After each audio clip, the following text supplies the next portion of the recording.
Orderan banyak, setiap hari packingan ribuan bahkan puluhan ribu gitu ya. Omsetnya besar. Tapi kok susah ya gitu kalau misalnya mau bayar supplier, kalau mau bayar gaji kok uangnya nggak ada ya gitu. Kemana nih gitu, padahal omset bagus, besar. Nah, jangan-jangan kalian salah mengatur yang namanya cash flow nih teman-teman. Hati-hati buat teman-teman yang berbisnis online nih apalagi gitu ya. Tapi sebelum aku bahas, jangan lupa di subscribe terlebih dahulu. Dan juga dinyalain lonceng notifikasinya supaya kalau misalnya aku ada video terbaru kalian bisa dapat notifnya.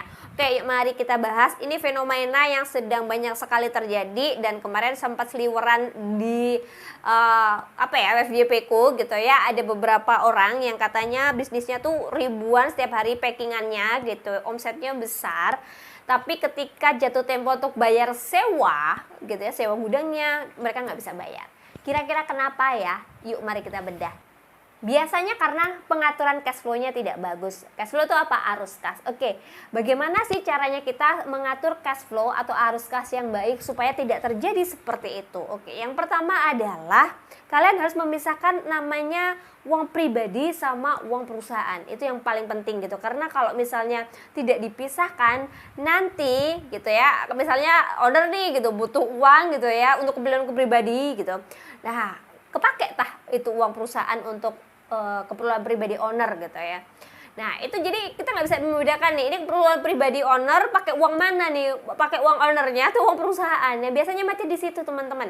Gitu ya, kalau tidak dipisahkan. Oleh karena itu menurutku tuh pemisahan itu hal yang paling utama yang harus kalian lakukan gitu.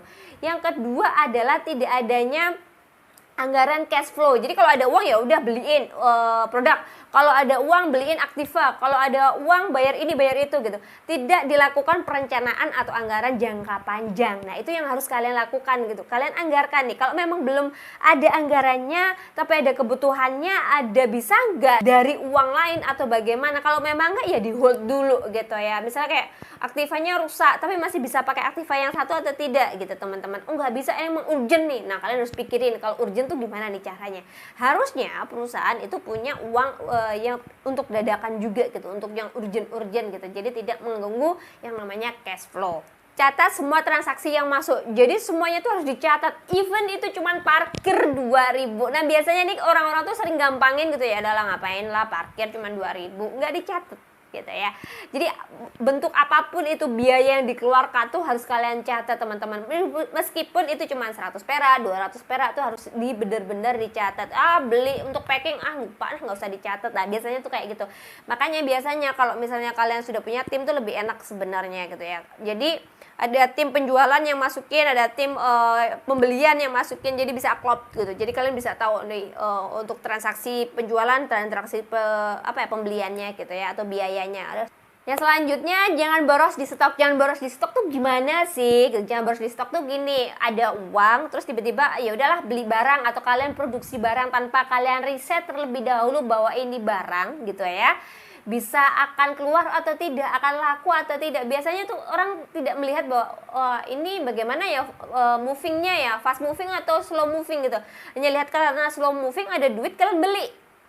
Bahayanya kalau slow moving terus kalian beli pakai uang itu, nanti ketika barang-barang fast moving kalian nggak bisa beli lagi karena uangnya mandek di slow moving ini, bahkan mungkin di dead stock gitu ya.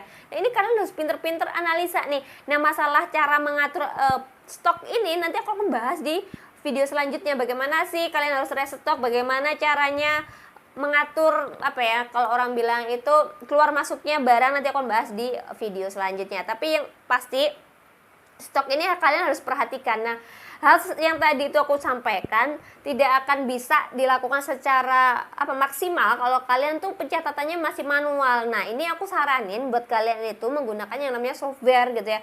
Software sekarang tuh banyak banget yang bentuk cloud, yang kalian bisa bayar bulanan, atau yang kalian sekali beli juga ada. Jadi terserah kalian mau pakai apa. Tapi aku saranin sih pakai software ya, supaya memudahkan kalian untuk menganalisa semuanya, uangnya masuk berapa, mengatur arus kasnya seperti apa gitu teman-teman.